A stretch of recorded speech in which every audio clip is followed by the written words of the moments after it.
আজ আমি আপনাদের বিশিষ্ট সঙ্গীত শিল্পী শ্রাবন্তী মজুমদার সম্পর্কে কিছু অজানা কথা জানাবো। অল্প বয়সী মেয়ে রেডিওতে কথা বলবে, বিজ্ঞাপনে গান গাইবে, যাকে বলে জিঙ্গল।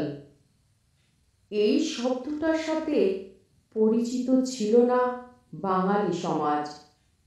তবে সে মেয়ে সব প্রথা ভেঙে ভারী গলা নিয়ে শাড়ি পরে হাতে মাইক্রোফোন নিয়ে গাইতে গাইতে কথা বলতে বলতে অনায়াসে ঢুকে পড়তে পেরেছিল উচ্চবিত্ত থেকে নিম্নবিত্তের ঘরে।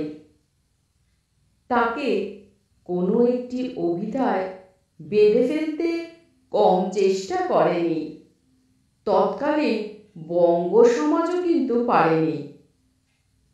নিজের নামকে পৃথিবীর কাছে ধন্য করে স্বনাম ধন্যা হয়ে উঠেছিলেন তিনি। হয়ে উঠেছিলেন radio icon, jingle girl. Jingle বিজ্ঞাপনে গান গাইবার সুযোগ যখন পেয়েছিলেন তখন অল্প বয়স, এক কথায় রাজি হয়ে গিয়েছিলেন। বাড়িতে বললে যদি যেতে না দেয়, তাই না বলে লুকিয়ে চলে গিয়েছিলেন রেকর্ডিংয়ে। সেই শুরু বিজ্ঞাপনের যাত্রা এবং সাফল্যের জয় যাত্রা বলা চলে। ওয়েসিসের হেয়ার ভাইটালাইজারের বিখ্যাত গান কিংবা সেলিকল মলম, শ্রাবন্তী মজুমদারের মাদকতা ভরা গলায় সে সব গান ঢুকে পড়ে বাঙালির রোজকার জীবনে। তবে সব কিছু ছাপিয়ে শ্রাবন্তী মজুমদারকে বিশ্বজননী বাঙালির কাছে পরিচিত করে তুলল একটি নাম, বড়লিন। চিরকালের জন্য তাকে আইকনের আসনে বসিয়ে দিল। সঙ্গে আসতে থাকলো বিবিধ ভারতীতে নানা স্বাদের অনুষ্ঠান এবং রকমারি পুজোর গান। কখনো হেমন্ত মুখোপাধ্যায়ের সঙ্গে আয় খুকু আয়, আবার সন্ধ্যা মুখোপাধ্যায়ের সঙ্গে তুমি আমার মা।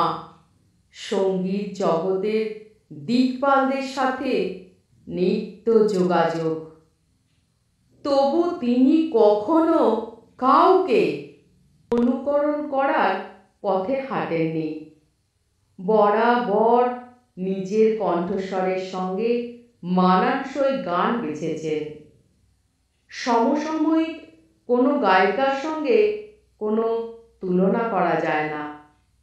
এতটাই ভিন্ন আঙ্গিকে পৃথক তারে শিল্পবোধকে বেঁধে রেখেছিলেন তিনি। মধুপুরে পাশের বাড়িতে তুমি থাকতে, মন শুধু মন ছুঁয়েছে, নেশার কাজল চোখে দিয়েছি, নাম বলো না। সুর, কথা সব কিছু স্বকীয় স্টেটমেন্ট। বহুদিন ধরে শ্রাবন্তী মজুমদার প্রবাসী জীবন কাটাচ্ছেন।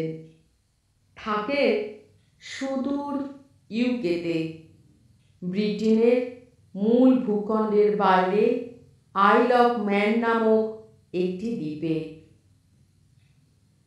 যিনি এই লেখাটি সোশ্যাল মিডিয়ায় পোস্ট করেছেন তাকে আমার তরফ থেকে অসংখ্য ধন্যবাদ।